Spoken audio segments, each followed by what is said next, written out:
வணக்கம் நண்பர்களே. நாம் இன்னைக்கு இந்த வீடியோவில் என்ன ஒரு முக்கியமான தகவலை பற்றி பார்க்க போகிறோம் அப்படின்னு சொல்லிட்டு பார்த்தீங்கன்னா, தாவேகா இன்னைக்கு 107 இடங்களை பெற்றுட்டு, அதாவது கிட்டத்தட்ட 70 வருட அரசியலில் இல்லாத ஒரு விஷயத்த இன்னைக்கு மாபெரும் ஒரு சாதனையாகவே நிகழ்த்தியிருக்காங்க அப்படின்னு சொல்லலாம். ஆனாலும் இன்னமும் சிஎம் பதவியை கைப்பற்ற முடியாமல் இழுபறியில் நீடிச்சுட்டே இருக்குது. அந்த வகையில் நிறைய சின்னத்திரை பிரபலங்களாக இருக்கட்டும், இல்லை வெள்ளித்திரை பிரபலங்களாக இருக்கட்டும், இன்னைக்கு விஜய் தரப்பில் ஆப்போசிட்டாக விஜய்க்கு ஆதரவா பேசிட்டு இருக்காங்க. அவருக்கு ஆப்போசிட்டா பேசுறவங்க கூட இன்னைக்கு அவருக்கு ஆதரவு தெரிஞ்சு வச்சுட்டு வராங்க. அதுக்கு ஒரு பெரிய எக்ஸாம்பிள் எடுத்துக்காட்டு என்ன அப்படின்னு சொல்லிட்டு பார்த்தீங்கன்னா, ரஜினி சார், கமல்ஹாசன் சார், அப்புறம் விஷால் அப்படின்னு சொல்லிட்டு ஒரு காலத்துல விஜய்க்கு ஆதரவா எதிராக பேசினவங்க, அதாவது தற்குறி அரசியலோட அரசியல்ல ஒரு சின்ன குழந்தை, அரசியல்னா என்னன்னே தெரியாது அப்படின்னு சொல்லிட்டு விமர்சனம் பண்ணனவங்க இன்னைக்கு தமிழக மக்களே அவரை முதல்வராக தேர்ந்தெடுத்திருக்காங்க. நீங்க இழுபறி நீடிக்கிறது அப்படிங்கிறது ரொம்ப மோசமான விஷயம். சட்டப்பேரவையில் தான் பெரும்பான்மையை காட்டணுமே தவிர ராஜ்பவனுக்கு அல்ல அப்படிங்கிற மாதிரி விஷயங்களை இன்னைக்கு கமலஹாசனே முன் வச்சு சொல்லிட்டு வராங்க.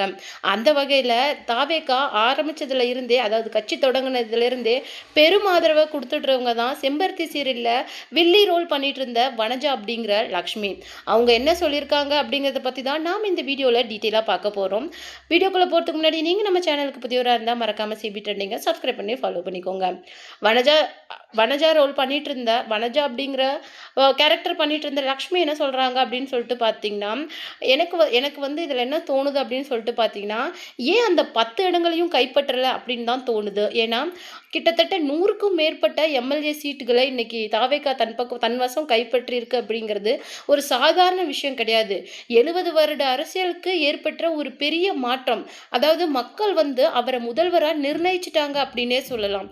அந்த வகையில் அவர் இன்னும் சிஎம் பதவி ஏற்றுக்காதது நினச்சி பார்க்கும்போது ரொம்பவுமே கஷ்டமாக இருக்குது.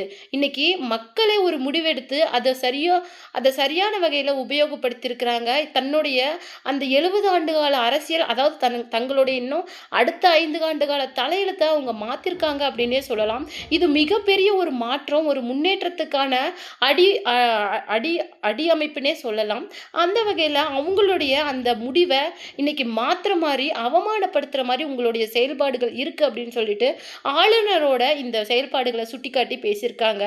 ஆளுநர் என்பவர்களே மத்திய அரசோட கைப்பாவைகள் தான் அப்படிங்கிற மாதிரி லக்ஷ்மி அவர்கள் பேசியிருக்காங்க. அது மட்டும் கிடையாது, இதுவரைக்கும் தாவேகா தலைவரோட அரசியல் செயல்பாடுகளில் ஆரம்பத்திலிருந்தே ஆதரவு தெரிவிச்சுட்டு வந்த அவங்க இந்த மாதிரி இன்னைக்கு வெளிப்படையாக அவர் சிஎம் ஆகிறதுக்கு ஏன் இவ்வளோ இழுபறி இருக்குது அப்படிங்கிறத சொல்கிறத பார்க்கும்போது ரொம்பவும் சந்தோஷமாக இருக்குது. அதை பற்றி நீங்கள் என்ன நினைக்கிறீங்க அப்படிங்கிற உங்களுடைய கருத்தை மறக்காமல் நம்ம கமெண்ட் பாக்ஸில் கொடுத்துருங்க.